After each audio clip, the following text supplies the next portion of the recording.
I will say this, though, is there is one vote that's coming up, and I'm going to appeal to the leadership that I hope that the confirmation of Deborah Lee James as Secretary of the Air Force does not come up until this coming this next week, because I want to be here for that, and I would hope that it could be postponed till Monday. And the reason for that is I think that's a great appointment. I don't remember, in the years I've been here, and I am the ranking member on the Senate Armed Services Committee, I don't remember any time when we've had someone who is as qualified on the outset as she is. She has an incredible background for this. I've met her, I've talked to her about the concerns about the readiness, which is very, very serious right now. Our readiness capabilities are lower than they've ever been since World War II, and I know that she's the right person to be at the helm to take care of that. It wasn't long ago that through the sequestration, or preparing for sequestration, they made a decision to ground 1/3 of the combat-coded active squadrons. Now, let's keep in mind, she is to be nominated to be the Secretary of the Air Force. So this is something she would directly be interested in and concerned about.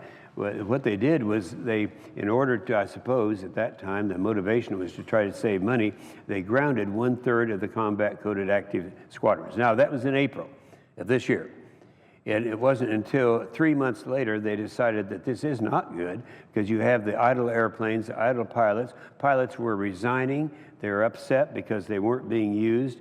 And so they reinstated the squadrons that had been closed. General Welsh, a great general, the commander of the Air Force, he made the statement, and made it in a very articulate way, that it's going to cost us more to reinstate and to requalify the pilots and to make sure that the planes are back in flying order than it would have just the amount of money that was saved during that 3-month period. Now that's really quite a statement. It is very serious. So that he said it could cut the flying hours by 15% in the months to come, and it has as a result of that closure. Well, I have to say to Mrs. James that I'm convinced you're going to be confirmed as Secretary of the Air Force. I would do all I can to make sure you are confirmed, but you're walking into a hornet's nest. It's a real serious problem there. The things that are happening to our military, which I'm going to talk about in just a minute, are very, very serious. Now, she has a background. She served as in a technical defense contractor in Virginia.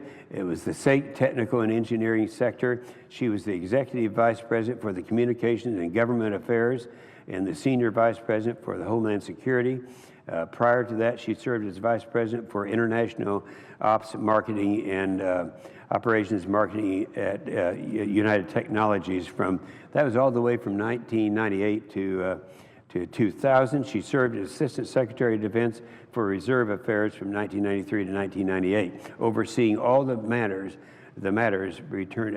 pertaining to the Guard and Reserve Forces. So she has probably as much preparation, background, expertise, education, and knowledge as anyone who's ever been nominated to be Secretary of the Air Force.